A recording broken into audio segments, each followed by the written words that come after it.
চলে এসেছে একটা নতুন ভিডিওর সাথে। তো আজকে আমি কি রান্না করছি সেটা তোমাদের সাথে দেখাবো, আর একটা রেসিপি তোমাদের সাথে শেয়ার করবো। আমি এখানে ভাত বসিয়ে দিয়েছি, ভাতটা উতরেও গেছে। আর এখানটায় হচ্ছে পুঁই শাকের ডাঁটা দিয়ে আলু দিয়ে রুই মাছ রান্না করব। ওটা রান্নাটা বসিয়েছি, যেটা তোমাদের সাথে শেয়ার করব। সেটার সরঞ্জামগুলো একটু দেখে নাও, আশা করছি তোমাদের ভালো লাগবে। রান্নাটা তোমরা ঘরে ট্রাই করতে পারো। ওখানে পটল আলু কেটে নিয়েছি এরকম ছোট ছোট করে।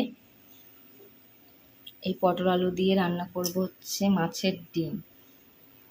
আর এই যে মশলা যেটার মধ্যে দেব, এখানে হচ্ছে আদা, জিরে আর কাঁচা লঙ্কা, শুকনো লঙ্কা দিয়ে বেটেছি, এটা শিলে বেটেছি। আর এই যে হচ্ছে মাছের ডিমটা, এটা এখনো কাঁচা রয়েছে, এটা পরে দেব। দিয়ে আলু দিয়ে মাছের ডিম দিয়ে রান্না করব, সেই রেসিপিটা তোমাদের সাথে এখন শেয়ার করব। তো ভিডিওটা শেষ অবধি দেখতে থাকো। এখন কড়াইটা বসিয়ে দেব। তো দেখো কড়াইটা না ভেঙে গেছে, এই ডান্ডিটা।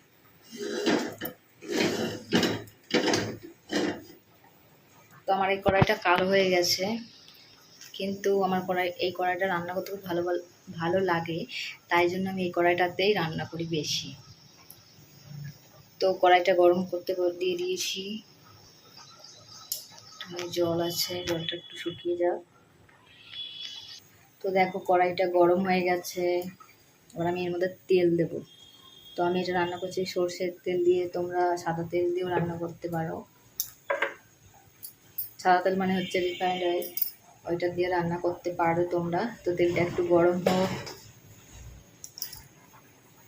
তেলটা গরম হয়ে গেছে, এবার আমি এর মধ্যে দিয়ে দেবো হচ্ছে জিরে ফোড়ন। দিয়ে দিলাম জিরে ফোড়ন। এবার দেখো যে এবার আমি দিয়ে দেবো হচ্ছে আলু পটল যেগুলো কেটে ধুয়ে রেখেছিলাম, দিয়ে দিলাম। এবার এটা আমি একটু দিয়ে নাড়িয়ে দিলাম।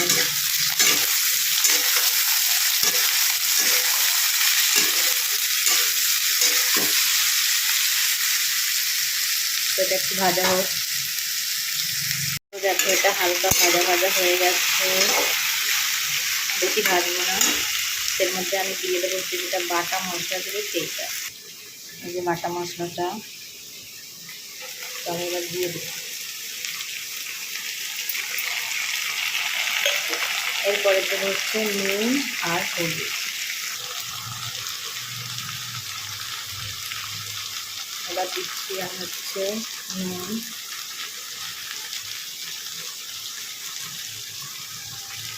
এবার দেবো হলুদ, দিয়ে দিলাম।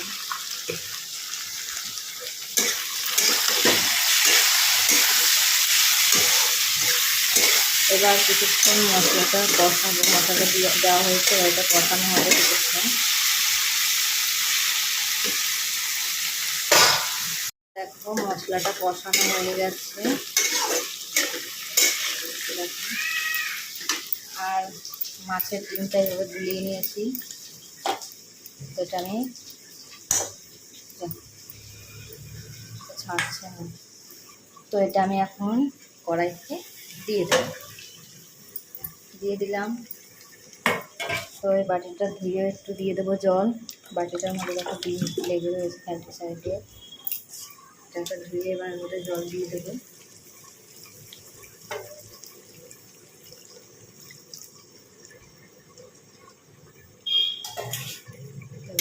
নাড়িয়ে দিই।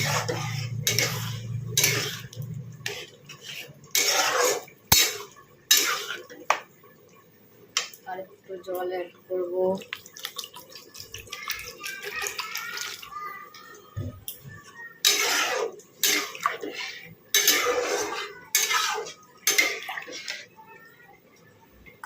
এটা ঢেকে দেব। তো আমি এটা আবার ঢেকে দিলাম, এবার এটা আস্তে আস্তে হয়ে যাবে। রান্নাটা অনেকটা হয়ে এসছে দেখো, আর রান্না করতে করতে বৃষ্টি শুরু হয়ে গেছে। এই দেখো বৃষ্টি হচ্ছে রান্না করতে করতে। তো একটু জল জল আছে, তো এটা একটু শুকিয়ে নেবো, আর একটু শুকিয়ে নেবো।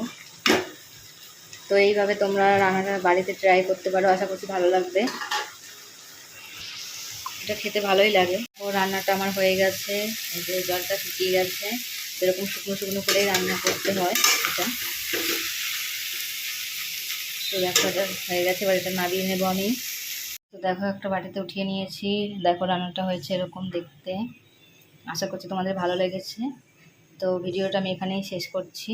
তো ভালো লাগলে ভিডিওটা, চ্যানেলটাকে সাবস্ক্রাইব করো, লাইক অ্যান্ড শেয়ার করো। টাটা।